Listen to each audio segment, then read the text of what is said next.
name's Alexa Davis. And I'm Jack Mensinger. And we're with the Nebraska Department of Natural Resources. And today we're going to be talking about what a watershed is and demonstrating how they work.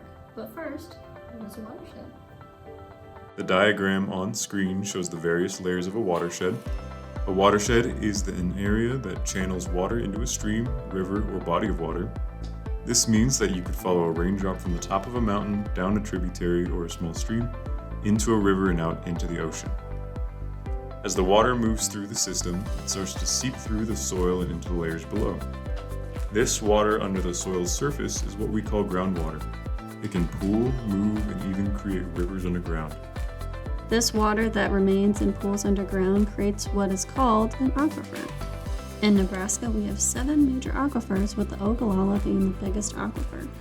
This means that the majority of Nebraska's water is underground, so having a good understanding of a watershed and aquifer is critical to water management in our state.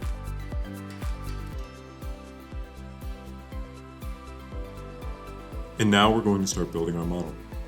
For this activity, we're going to need a small or medium-sized baking tray to represent underground areas, 6 to 7 balls of crumpled tinfoil in varying sizes to represent hills, mountains, and areas underground that cannot hold water, 3 to 4 sponges, which will represent our aquifers, or crumpled paper towels, a large sheet of tinfoil to form our surface layer, a spray bottle filled with water with a few drops of blue food dye, which we'll use to simulate precipitation, colored markers to draw rivers, hills, and towns, a fork, and finally some paper towels for cleanup and to catch any runoff from our model.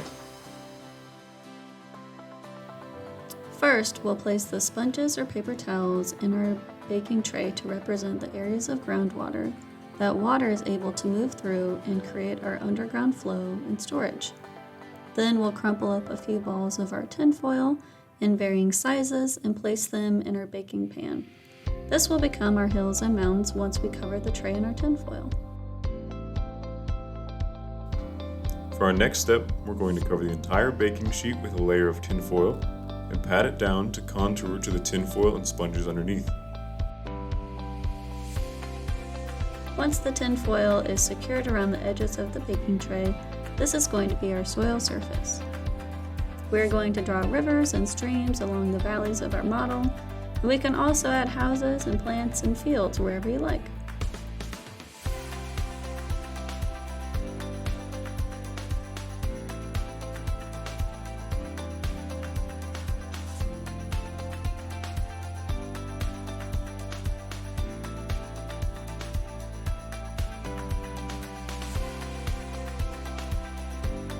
Next, we're going to take our fork and poke a few holes into the tinfoil along the rivers and streams we drew.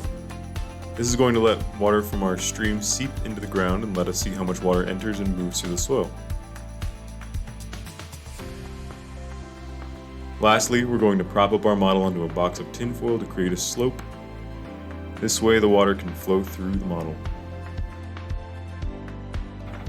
Okay, now we're going to add water to our system. Now that we have the landscape all set up with hills and rivers, let's make it rain. We're using a spray bottle to simulate rain. We're going to vary the intensity of rain because just like in nature, rain changes the intensity too.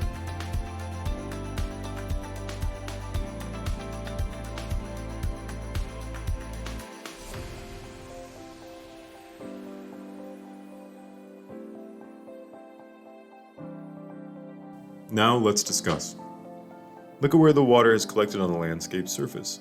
These areas could represent lakes, ponds, wetlands, reservoirs, or places where the water exits the watershed by flowing into larger rivers. What areas did water tend to collect in?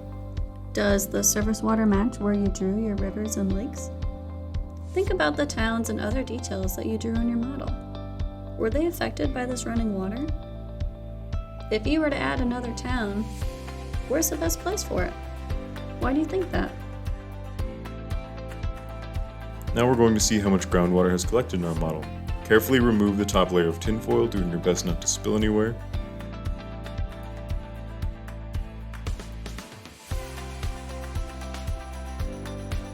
Then, look to see where the water is collected underground. Where did the most water collect? In the paper towels in the bottom of the tray, or on the crumpled tinfoil, Where did the least water collect? Compare the amount of water that was collected on the surface to the amount of water that was collected underground. Thanks for tuning in for our demonstration. If you'd like more information on your watershed, you can go to our website at dnr.nebraska.gov. You can follow us on social media on Facebook, Twitter, Instagram, and LinkedIn. Thanks again. Bye.